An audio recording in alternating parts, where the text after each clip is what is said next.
أشهد أن لا إله إلا الله وحده لا شريك له وأشهد أن محمدا عبده ورسوله. اللهم صل وسلم وبارك على حبيبك ونبيك محمد صلى الله عليه وآله وسلم. ثم أما بعد. Ni ashkuriwe sana Allah subhanahu wa ta'ala kwa neema zake na jala yake. Leo bihauli llahi azza wa jalla wa qudratihi, katika darasa letu hili au majlisi yetu hii tutazungumzia fadhila za Qur'ani. Kwa kuwa ni mwezi ulioteremshwa Qur'ani, al-Qur'ani, leo tutazungumzia fadhila za Qur'ani na tumeita kwamba ni miujiza ya Qur'ani. Miujiza kinyume chake ni uchawi, lakini miujiza hupewa mitume tu, waja wema hupewa karama. Na maana yake karama au miujiza ni kufanyika kitu kinyume na ada ya hali halisi ilivyo, ndio miujiza. Utakaposema leo binadamu ametembea kilomita 100 kwa dakika 5, hiyo inakuwa ni karama. Hizo ni karama kisheria, karama. Ama kilugha Kiswahili, hiyo sasa miujiza hiyo.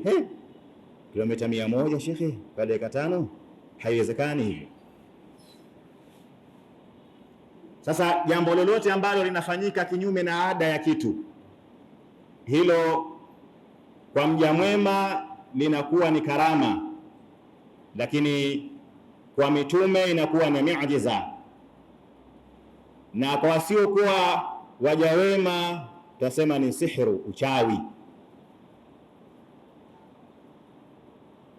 Kwa nini tunasema kwamba Qur'ani ni miujiza?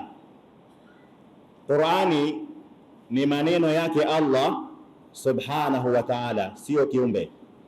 Ni maneno ya Allah subhanahu wa ta'ala, sio kiumbe Qur'ani.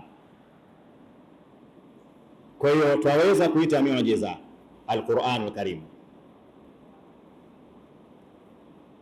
Kabla hatujaendelea, ifahamike kwamba katika miujiza hiyo ya Qur'ani, Qur'ani kwanza ni ibada. Kitendo cha Muislamu kuisoma Qur'ani au kuisikiliza Qur'ani au kuishughulikia Qur'ani kinamna yote ile ni al-ibada, ni ibada.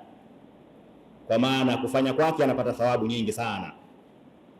Lakini pia al-Qur'an twajua kwamba pia ni tiba lil abdani wal arwahi, ni tiba ya kimwili na ni tiba ya kiroho Qur'ani. Lakini pia al-Qur'an ni kinga ya mtu, kumkinga kuto kufanya maasi, lakini pia ni kinga ya mtu kuto kupatwa na ubaya wa aina yoyote ile. Kinga kama kinga kidogo, labda hapa nianze hapo kwanza. Allah subhanahu wa ta'ala asema kwenye Qur'ani, amwambia Nabii Muhammadun salawatu rabbi wa salamu alayhi, fa idha qara'ta al-Qur'an ja'ala bainaka wa baina alladhina la yu'minuna bil akhirati hijaban mastura. Unapoisoma Qur'ani wewe Nabii Muhammad, basi kwa maana Allah subhanahu wa ta'ala asema twajalia au najalia baina yako wewe na baina ya wale ambao hawaamini siku ya mwisho, hawamwamini Mwenyezi Mungu, kuna hijaban mastura, kinga yenye sitara. Wamefasiri almufassiruna katika maana kama 3 hivi, lakini twakusudia maana kwamba mtu akitaka kukupiga hawezi kukupiga. mtu hakuoni. Kwa muda mchache tuchukue hadithi moja katika hilo, yaani Qur'ani ukiisoma basi adui hawezi kukuona, na hili limethibiti katika musnad ya Abu Ya'la kwa sanadi ambayo Al-Hafidh Ibn Hajar Al-Asqalani katika Fathul Bari akasema isnadi yake ni hasan, kwa maana haya tunayoyaongea au kisa hichi Amirul Mu'minin fil hadith Ibn Hajar ameipitisha hii hadithi kwa daraja la hasan katika al-Fath yake au katika nini Fath, bimaana Fathul Bari kaipitisha yeye kwamba ni hadithi hasan.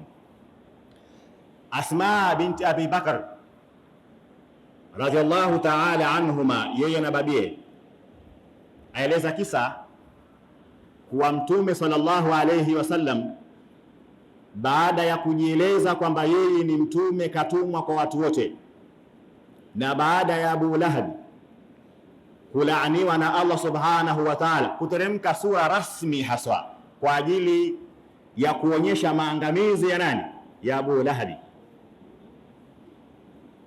Basi mke wa Abu Lahab alimfuata Mtume na jiwe kali lenye ncha kali, akamfuata akamwona amekaa Al-Kaaba yeye na Sayyiduna Abu Bakr. Sayyiduna Abu Bakr alimuona yule Ummu Jamil anakuja, na Mtume naye pia sallallahu alayhi wasallam alimuona, lakini amekuja katika hali ya hasira. Lile jiwe liko rasmi maalum kwa kuadhibia watu, kwa hiyo anakuja kumuadhibu Nabii Muhammad sallallahu alayhi wasallam na jiwe lile. Basi alipokuja bibi huyu al-Aurau Ummu Jamil na jiwe lile, yasema wa fi yadhiha fihrun, mkononi mwake ana nini? Ana jiwe lile lenye ncha kali. Wa fi yadhiha fihrin, kwa maana al-fihr huwa al-hajaru, ni jiwe ambalo rasmi limekaa kwa ajili ya kuadhibia watu. Alipokuja nalo kwa Mtume, lengo ampige nalo Mtume, ikawa anamtafuta Nabii Muhammad sallallahu alayhi wasallam. Alipokuja mpaka kwa Mtume, Ummu Jamil akawa hamuoni Mtume, na Mtume akamwambia Abu Bakr kwamba hawezi kuniona. Hawezi kuona vipi ya Rasulullah, na mtu anakuja yule? Ndio Mtume akamwambia inna Allaha tabaraka wa taala yaqul fa idha qara'ta al-Qur'ana ja'alna bainaka wa baina alladhina la yu'minuna bil akhirati hijaban mastura. Mwenyezi Mungu asema, ukisoma Qur'ani ya Nabii Muhammad, elewa kwamba tunaweka kizuizi, ngao baina yako na baina ya wale ambao hawaamini siku ya mwisho. Tunaweka kizuizi hicho. Wa idha qara'ta al-Qur'ana ja'alna bainaka wa baina alladhina la yu'minuna bil akhirati hijaban mastura. Unapoisoma Qur'an Nabii Muhammad, tunajalia sisi baina yako wewe na baina ya wale ambao hawamwamini Mwenyezi Mungu hijab, kizuizi chenye kusitiri. Hadithi hii yathibitisha kwamba al-Qur'anu ni kinga, ni kinga ya mtu kuto kukuona, kuto kukufanyia ubaya, na mifano mingi ipo mingi sana. Lakini pia al-Qur'an tunasema kwamba nini? Ni ibada. Allah asema fa idha quriya al-Qur'an fastami'u lahu wa ansitu la'allakum turhamun. Ikisoma Qur'ani isikilizeni Qur'ani, muweke masikio yenu vizuri ili Qur'ani muisikie na wewe. Lakini wa ansitu, na mtulizane, muwe kimya kabisa. Mkifanya hivyo Allah subhanahu wa ta'ala atawarehemu, yani Allah atawapa nini? Rehma zake. Na rahmatun wahidatun min Allahi ta'dil kullu thawab, rehma moja ya Allah subhanahu wa ta'ala ni sawa na thawabu zote ambazo mtu atafanya. Twaona kwamba wanaingia peponi wanaingia kwa rehema za nani? Za Allah subhanahu wa ta'ala. Hapa kuna kitu nikigusie kidogo na mkichukue, itasaidia hicho katika hoja. Mwenyezi Mungu subhanahu wa ta'ala asema, inaposoma Qur'ani fastami'u lahu, muisikilize, lakini wa ansitu, na mtulizane kwa umakini wa hali ya juu. Mkifanya hivyo, laalla katika sheria au katika Qur'ani ikija laalla nini, inakuwa ni hakika, siyo taraji tena. Mkifanya hivyo Allah subhanahu wa ta'ala atawapeni rahma, atawarehemu. Al-ijma' imekata kuwa maiti akisha zikwa kaburini anasikia.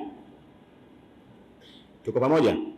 Maiti akisha zikwa kaburini, yule maiti huwa anasikia, tena anasikia kiasi ambacho hata ule unyayo wa mtu akiinua anasikia ile nyayo, anasikia sana maiti huyo. Wametofautiana al-ulamau kabla hajazikwa, wengine nasema anasikia, wengine nasema asikii, lakini anapozikwa ni ijma' imekata kwamba maiti anasikia akizikwa. Kwa hiyo mtu akiwa juu ya kaburi pale akisoma al-Qur'an, yule maiti anasikia, tena anasikia vizuri Qur'ani. Hapa aya sema fastami'u lahu wa ansitu la'allakum turhamun, muisikilize, mtulizane, mpewe rehema za Allah subhanahu wa ta'ala. Kuna atakaye kataa kwamba yule maiti hapewi rehema na Allah subhanahu wa ta'ala kwa kuisikia Qur'an ya kaburi? Hii ina maana kwamba maiti akisikiliza ile Qur'ani na katika hali ile yupo katika maisha yale ya barzakhi, atakuwa na hamu zaidi kufanyaje? Kuisikiliza hiyo Qur'ani. Kwa hiyo Qur'ani hiyo akiisikiliza, yeye atarehemewa kama wewe unavyorehemewa ukiwa katika juu ya ardhi hii. Hii ina maana gani? Hii ina maana maiti akishakuzikwa, basi Qur'ani ikisoma, mbali na kupelekewa thawabu, yeye automatically kusikia kwake tu Allah anampa rahma. Ndio maana maulama na sahaba maiti akishakuzikwa wanamsomea Yasin. Ndio maana hadithi ya Abu Lajlaj anena kwamba Mtume sallallahu alayhi wasallama alimuhusia akizikwa yeye asomewe mbele ya kichwa chake na nyuma yake Suratul Baqara, mwisho wake wewe, amana ar-rasulu bima unzila ilayhi min rabbih wal mu'minun ila akhiri. Na hizi aya mbili hizi ndio aya zenye thamani sana katika Qur'ani, na ni aya ambazo zimekuja rasmi kwa umma huu wa Mtume Muhammad sallallahu alaihi wasallam. Kweli kuwa akisomewa zile, anasomewa mwanzo alif lam mim, mwisho ni zile aya mbili za mwisho wa Bakara, anasomewa aya zile. Kwa hiyo maiti akisomewa Qur'ani, mbali na wewe kupata thawabu, mpelekee thawabu maiti hiyo. Tuache kile kitendo cha maiti kuisikiliza hiyo Qur'an, elewa kwamba unamsaidia maiti. Muda ni mchache, lakini katika miujiza ya Qur'ani Allah subhanahu wa ta'ala asema, ayahsabu al-insanu an lan najma'a 'idhamahu bala qadirina ala an nusawiya banana. Iko hivyo haya. Mwanadamu anadhania baada ya kufa tukimfufua hatutoikusanya mifupa yake ile. Kama alikuwa na mfupa mkubwa, alikuwa na mwili mzuri, labda ule mwili hautokuja. Manake alisema kwamba tumeshaoza tayari bwana, sie mifupa tayari imeshaoza. Kwa hiyo binadamu anadhani kwamba akishakufa, akifuliwa, hatorudi kama kawaida, mifupa yake haitokuwa katika hali nzuri kama ya mwanzo, kama ya awali. Allah subhanahu wa ta'ala asema, kwa nini bwana? Kwani sisi tunao uwezo wa kurudisha au kuviweka sawa hata fingerprint zake au vidole vyake. Tunao uwezo, tunafanya hivyo. Yani Allah subhanahu wa ta'ala akimfufua binadamu atamrudisha vile vile, hakutokuwa na tofauti yoyote. Sasa hivi si kila mmoja ana fingerprint zake hizi? Basi Qur'ani yasema itarudisha vile vile.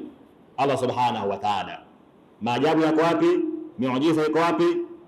Miujiza ni kwamba wakati Mtume sallallahu alayhi wa alihi wasallama anasema neno haya, ni karne ya 6 na ya 7, ni karne ya 6 ndio maneno ya Mtume anayasema. Kipindi hicho dunia bado haijafahamu kwamba kila binadamu ana fingerprint zake, haijafahamu. Lakini Nabii Muhammad salawatu rabbi wa salamu alayhi alishajua, na umma ulishajua, maswahaba walishajua. Wallahi mashehe haya ni mengi sana, lakini muda ni mchache. Niseme la huna. Mwenyezi Mungu subhanahu wa ta'ala atujalie kwa hichi kidogo ambacho tumekitoa, atupatie malipo insha Allah, iwe ni sababu ya kusamehe madhambi yetu, lakini pia kututia katika ile pepo yake Firdausi nuzula. Assalamu alaikum wa rahmatullahi wa barakatuhu.